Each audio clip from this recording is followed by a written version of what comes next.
ඉතින් මගේ entire pregnancy journey එකේම ඇත්තරම ලොකු ස්ට්‍රෙස් එකක් තිබෙන හැම්. ඉතින් මම අන්තිම කාලෙවෙනකම වැඩටත් ගියා. මම සති 36යි දවස් 4ක් විතර වෙනකම් මම වැඩ කරා. හලෝ කොහොමද ඔයාලට? ඉතින් අදත් වීඩියෝ එකක් අරගෙන ආවේ.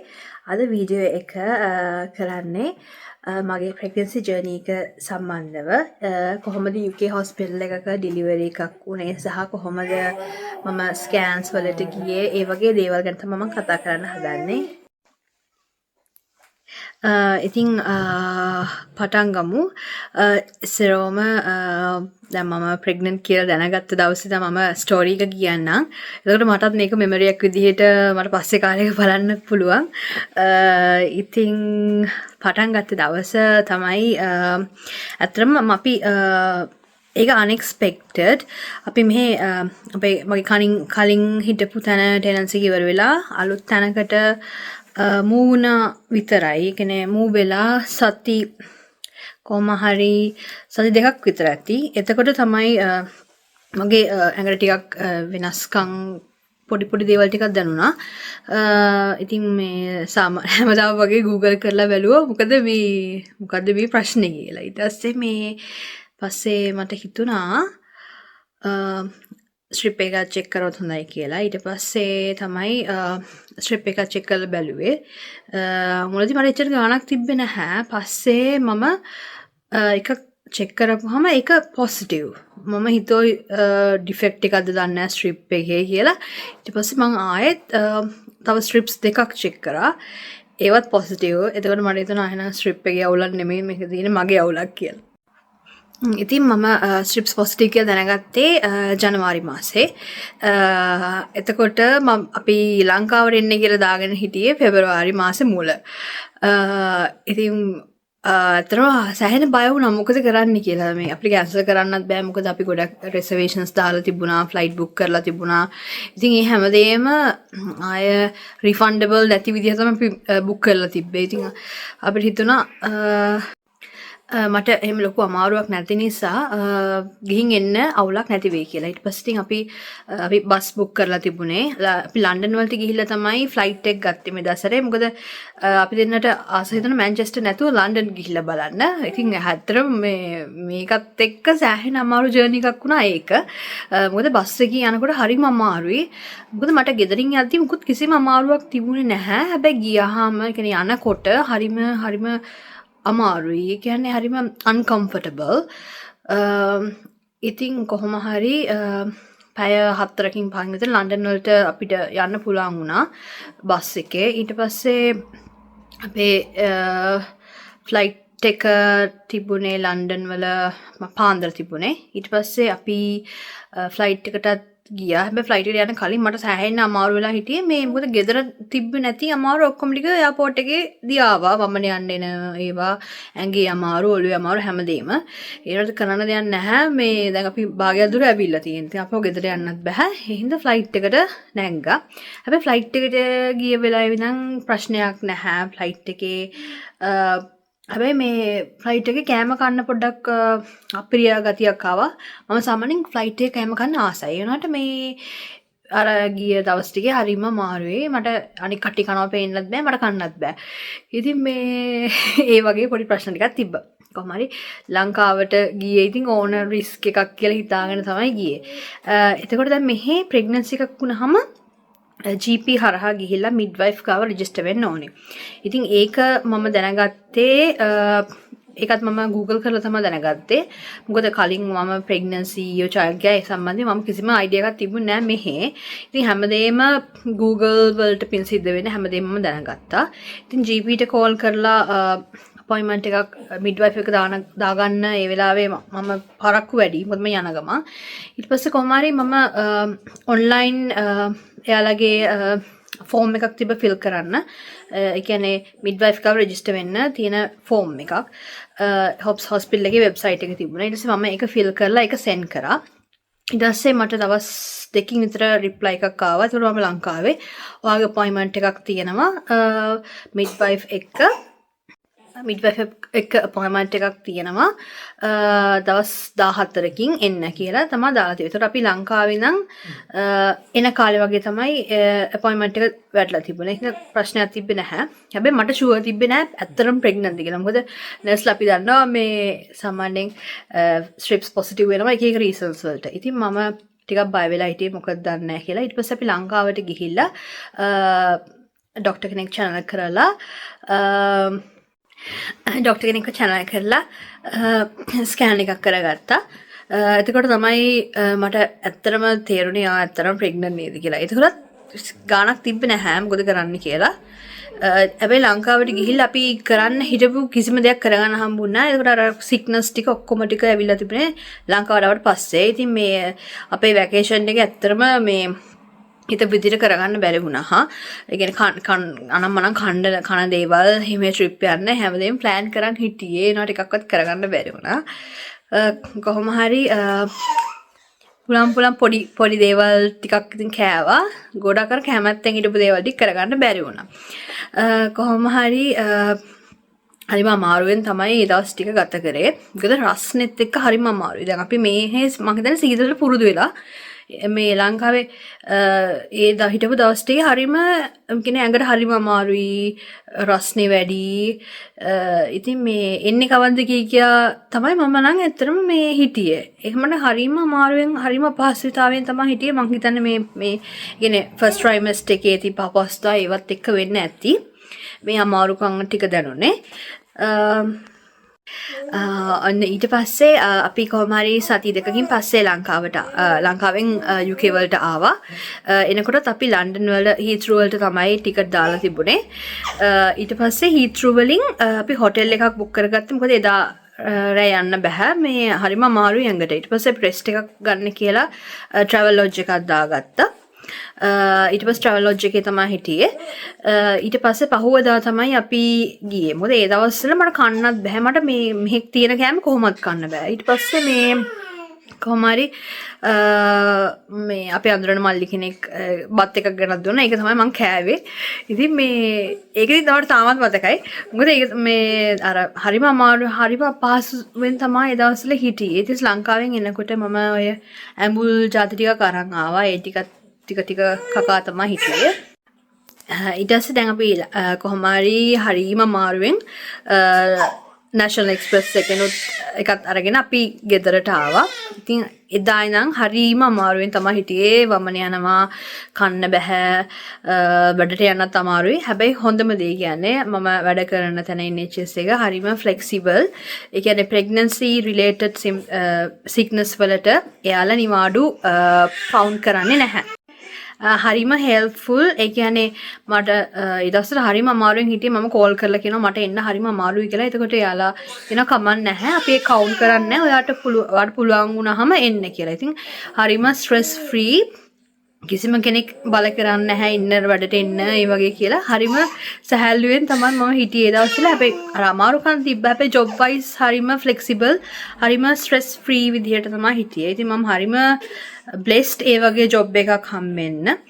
ඉතින් entire pregnancy journey එකේම ඉතින් මගේ entire pregnancy journey එකේම ඇත්තටම ලොකු stress එකක් තිබ්බේ නැහැ. මොකද මට pregnancy related symptoms තියෙනකොට මම sick කියලා ගෙදර නැවතුනහම ඒ pregnancy related symptoms count කරන්නේ නැහැ. ඉතින් ඒක ඇත්තටම ලොකු පහසුවක් වුණා. ඉතින් කොහොම හරි මගේ ෆස්ට් අපොයින්ට්මන්ට් එක තිබ්බේ මට 12 weeks වලදී මිඩ්වයිෆ් එක්ක. ඊට පස්සේ එදා ස්කෑන් එකක් කරා. ඒ ස්කෑන් එකෙන් බබාගේ ඉතින් ඒ පළවෙනි ස්කෑන් එක තමයි NT ස්කෑන් එක. knuckle translucency කියන ස්කෑන් එක. එකකින් කරන්නේ chromosomal abnormalities තියෙනවද කියලා බලනවා බබාගේ. ඉතින් ඒකත් ඇත්තටම අලුත් අත්දැකීමක් වුණා. කොහොම හරි අපි ඒ ස්කෑන් එකත් ඉවර කරලා ඊට පස්සේ ඇත්තටම NHS එකේ අපිට ස්කෑන්ස් තියෙන දෙකයි. ඊළඟ ස්කෑන් එක තිබුණේ මෙයාට සති 20 දී. සති 20 දී කරනවා මෙයාලගේ anomaly ස්කෑන් එක.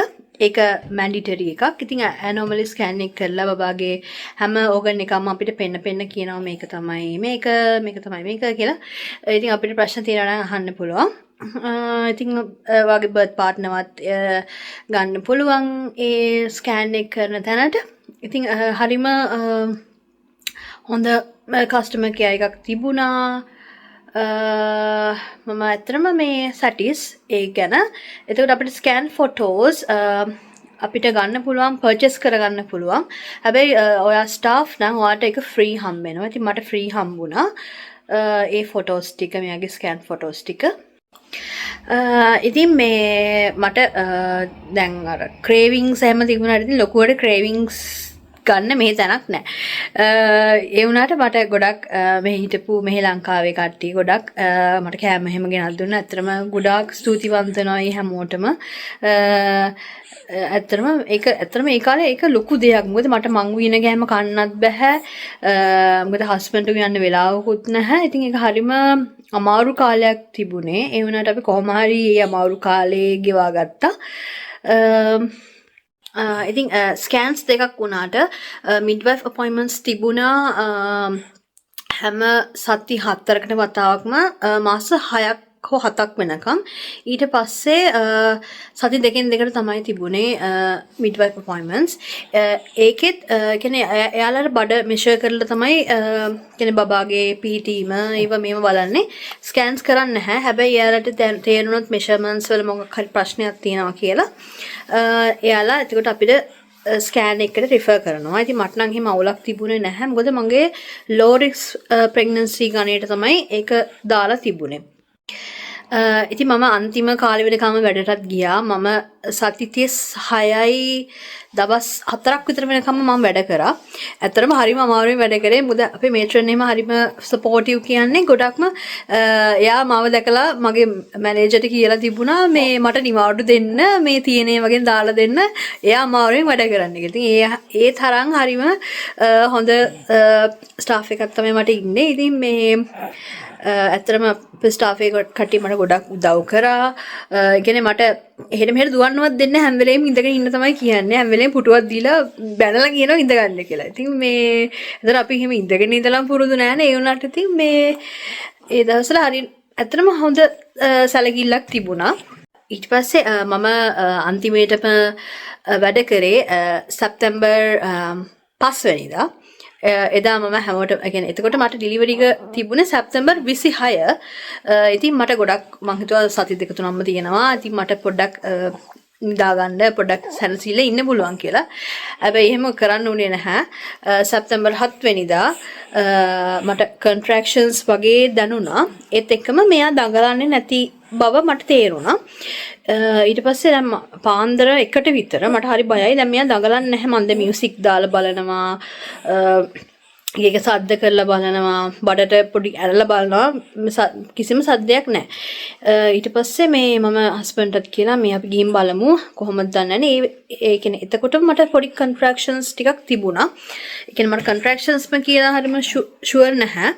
ඒත් එක්කම පොඩි බ්ලඩි මියුකස් ගතියකුත් තිබුණා මට. එතකොට මට චුට්ටක් විතර හිතනවා ගොඩක් වෙලාවට එන්නත් පුළුවන් මෙයා කියලා. මොකද මේ එතකොට සති 37 සම්පූර්ණ කියන්නේ සති 37යි හරියටම. එතකොට මම ටික බය වුණා කලින්ද දන්නෙත් නෑ. හැබැයි සති 37 කියන්නේ ටර්ම් බබෙක් කියලා තමයි ගණන් ගන්නෙ. ඉතින් මම පොඩ්ඩක් ඒ ගැනත් කන්සර්න් වෙලා හිටියේ. කොහොම හරි මම හොස්පිටල් එකට ගියා බබා දඟලන්නේ නැහැ කියලා. ඉතින් එයාලා කියලා තියෙන්නේ ඕනම වෙලාවක බබා දඟලන්නේ නැත්නම් කෝල් කරලා ඉක්මනටම එන්න කියලා. ඉතින් මම කෝල් කරලා ගියා. ගිහිල්ලා ඊට පස්සේ එයාලා මට බෙඩ් එකක් දීලා මට රිස්බෑන්ඩ් එකක් එහෙම දීලා බෙඩ් එකක්කුත් දීලා බෙල්ට් දැම්මා. බෙල්ට් දාලා කොහොම හරි විනාඩි 15ක් විතර ඉන්නකොට තමයි මෙයා දඟලන්න ගත්තේ. මට දැනෙන්න ගත්තේ. හැබැයි අර බෙල්ට් එකට කියන්නේ ඒකේ පොඩි ට්‍රේසස් ගියා මෙයා දඟලනවා කියලා. කොහොම හරි ඒත් එක්කම ඒ ට්‍රේස් ඒ ට්‍රිප් ඒ පටි යන එකේ මගේ කන්ට්‍රැක්ෂන්ස් උත් ඒකේ සටහන් වෙලා තිබිලා තියෙනවා. ඉතින් මේ ඊට පස්සේ මිඩ්වයිෆ් කෙනෙක් ඇවිල්ලා කිව්වා ආර්ගේ කන්ට්‍රැක්ෂන්ස් පෙන්නනවා. මේ හින්දා අද ගෙදර යන්න එපා. මේ අපි PV කරලා බලමු කොච්චර ඩයලේට් වෙලාද කියලා.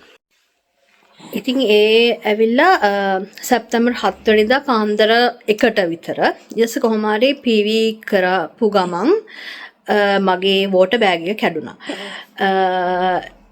එතකොට මට එහෙම පේන් එකක් තිබුණ නැහැ ඒ වෙලාවේ. හැබැයි වෝටර් බෑග් එක කැඩුන වෙලාව ඉඳන් කෙනෙක් මට පේන් එක එන්න ගත්තා.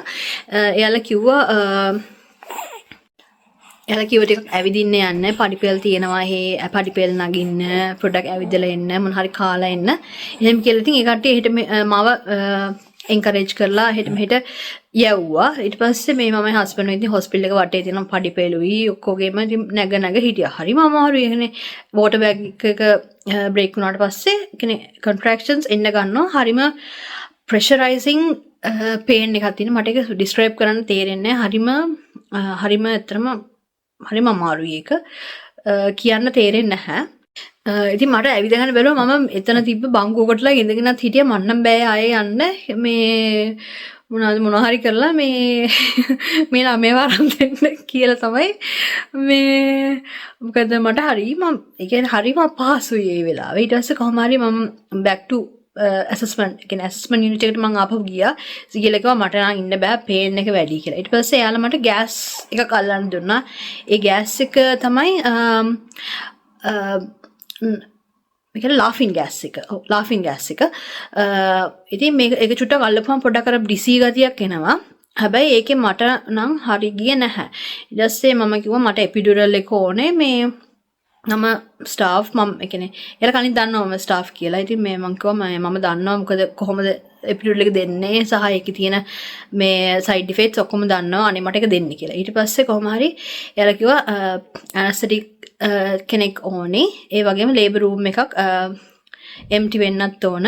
තව පැයකින් වගේ එකක් එම්ටි වෙයි කියලා. ඉතින් මේ එතකන් ඉතින් හිටියා හරිය අමාරුවෙන් හිටියා.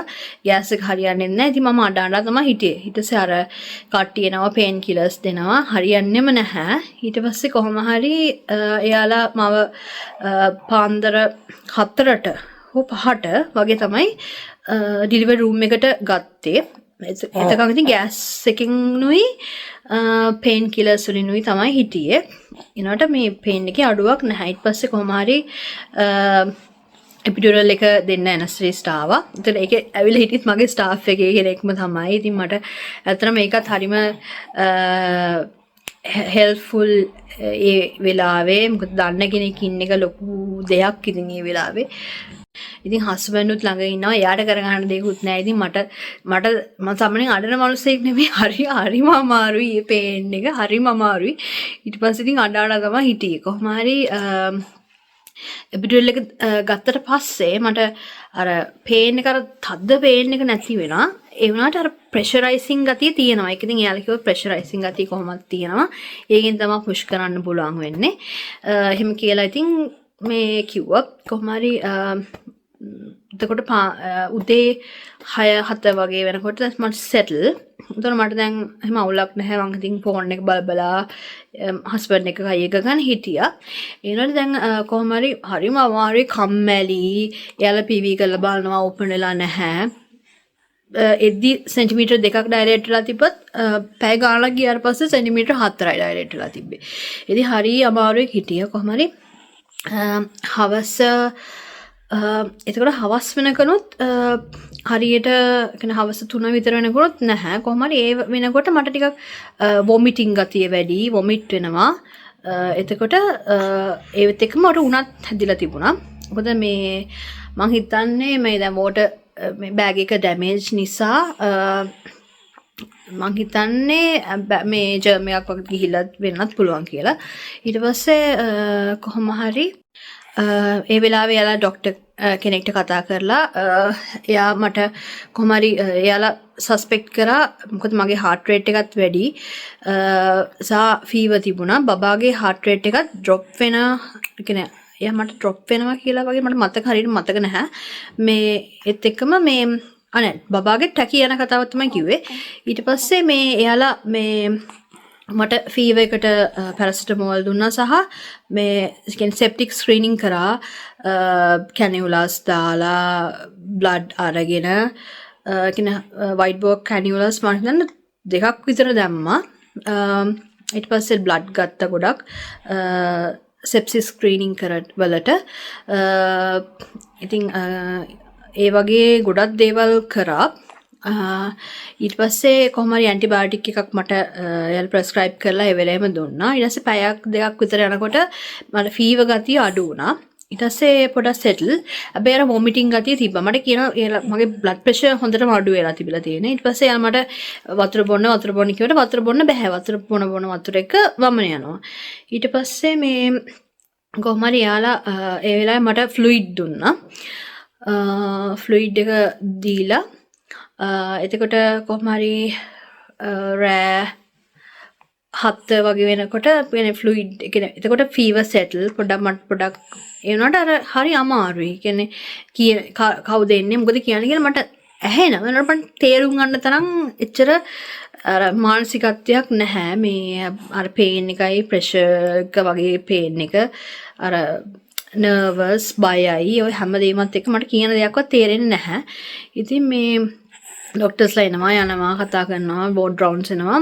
ඒ හැමදේම නිකන් හරිම බ්ලර්ඩි ගතියට තමයි තිබුණේ. කොහොම හරි දැන් එක්තර මිඩ්වයිෆ්ලාත් ෂිප්ස් මාරු වෙනවා. ඉතින් මම ඒ වෙලාවේ සලුත් මිඩ්වයිෆ් කෙනෙක් ආවා. ඊට පස්සේ ඇත්තටම මේ මිඩ්වයිෆ්ට හරි තෑන්ක්ස් කරන්න ඕනේ. එයා තමයි මට ගොඩක් හෙල්ප් කරේ. ඉතින් මේ එයා කොහොම හරි මාව එන්කරේජ් කරා මේ දැන් මේ පැය 24ක් යන්න කලින් ඔඩිලියක් කරන්න ඕනේ. නැත්තම් ඉමර්ජන්සි C section තමයි යන්න වෙන්නේ.